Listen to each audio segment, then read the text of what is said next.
Okay, so this is like the first video. It's straight off the camera. Don't know how good it's going to be or how bad it's going to be, but there it is, the ultrasonic cutter that I've been raving about for like the last 3 months to Peter and PMs and whatnot. I'm going to do a little demo with a resin figure. It's a US Pathfinder from, let's see, it is from Miniature Alliance. Swing over here. There he is the Negro Warrior, or Black, however you want to call it. So basically what we're going to do is do a little cutting. I've already done some. As you can see, the screw block has been cut off. Unfortunately, I do not have a zoom on this thing, which is really sucking, but maybe you can see it, maybe you can't, I'm not sure. Where my thumb is, of course you can tell where the core block was. So got the main body done.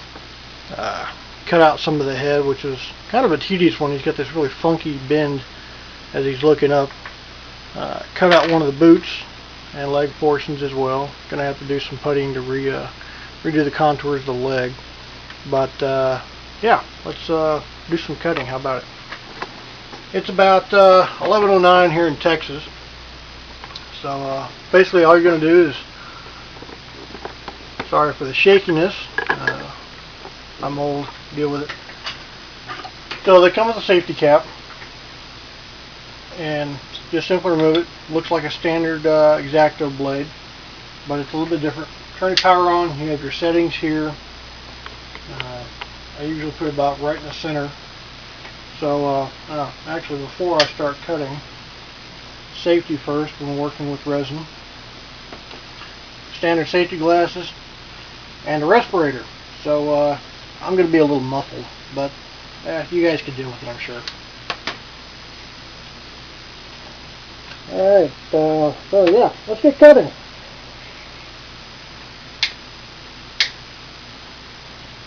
Take stuff off. I'm doing arm here. So as you can see, this is the section I'll be cutting off. And it's actually, bring it down then.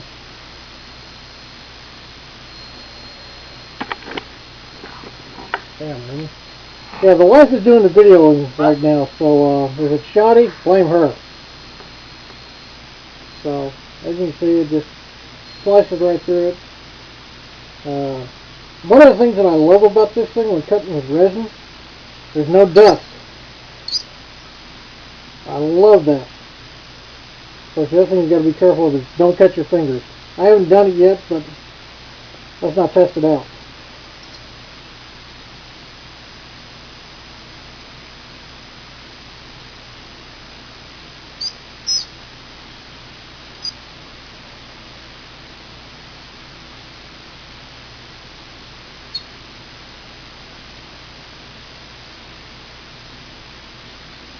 I'll turn the amperage up a little bit.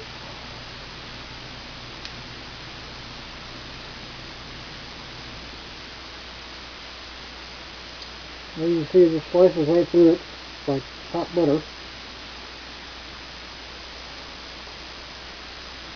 My glasses are fogging up. This is not good.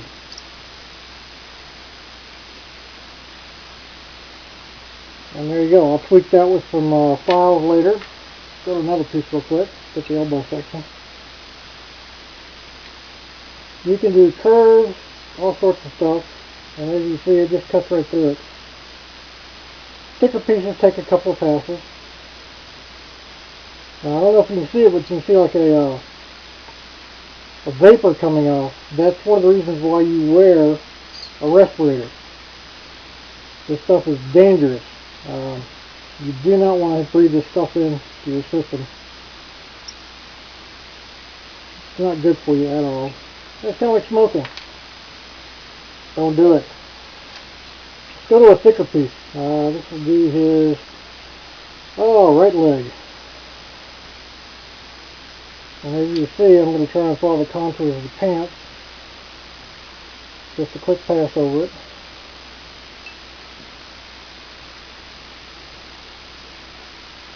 And this will take a couple of times.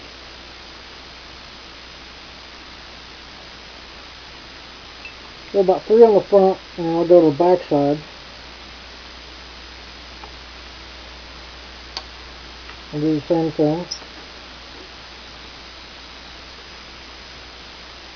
And you see it's just cutting right through that resin.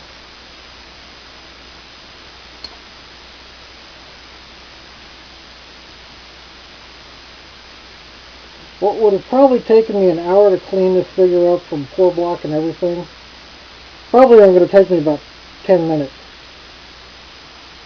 That's leaps and bounds compared to what I used to have to do when doing a resin figure.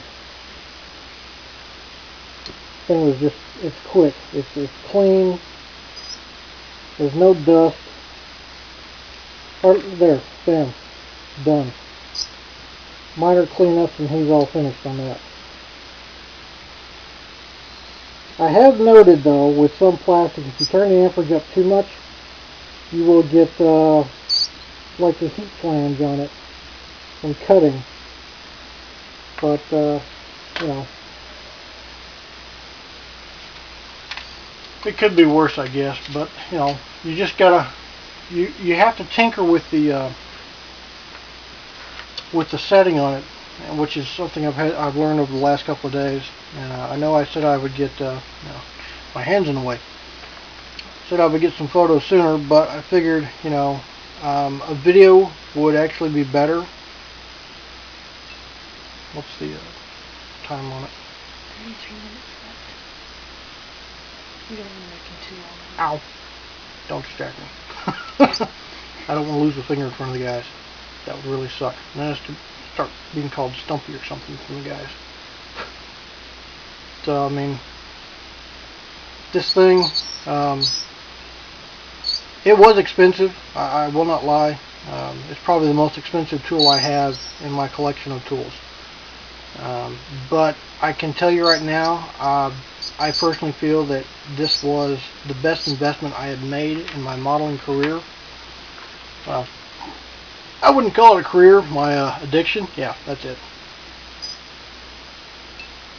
But I look at it this way, you know, better to spend it on this stuff where I'm at home every night, the wife knows what I'm doing, where I'm at, and I'm not into drugs. Although, I don't know, glue sniffing and paint slinging would be a drug. Yeah, I would have to say it is. So, there, see, the neat thing about this is these small little pour blocks like this just come off real easy.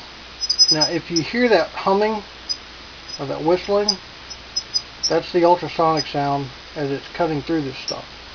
Pretty neat. Kind of something out of a sci-fi movie, I guess. But, yeah. You just go nice and easy. I'm not going to get too close, so... Oh, look! An air bubble! I hate those things. Anyway, I'll work on him a little bit later. But, here's a nice little chunk of a pour block. And as you can see, there's, like, not a whole lot. There's not a whole lot to clean up, actually. That's from the leg, the arms, a boot, and the radio antenna. So here's a canteen.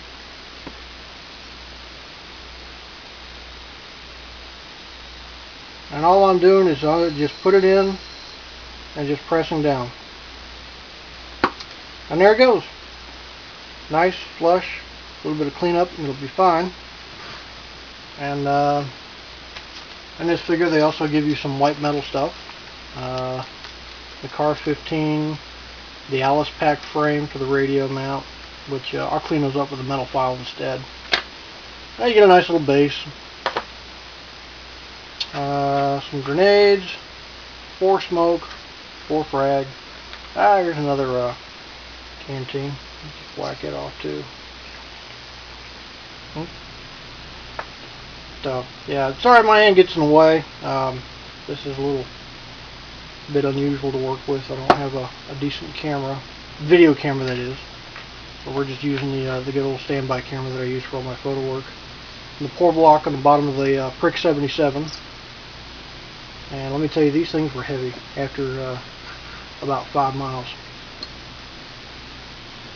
Luckily I didn't have to carry one for very long, and I went to an M60, which was heavier, but hey, it's all good.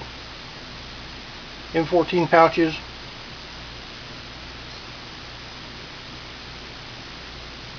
Now I'm going to turn up the amperage on this next one. It's about third from the max power on it, so we'll see how that goes. And sorry I don't have a zoom for this thing, because it would really be cool. The nice vapors, yeah, don't breathe that shit in. Stuff in, sorry. Alright, so, ooh, smells like wood. And as you can see, I'm touching the blade, it's not hot at all. You know, it's still a very sharp blade, you know. Keep safety in mind, that's the big thing. So yeah, the ultrasonic cutter on a resin 1/16 scale figure. And I'm going to go load this up now.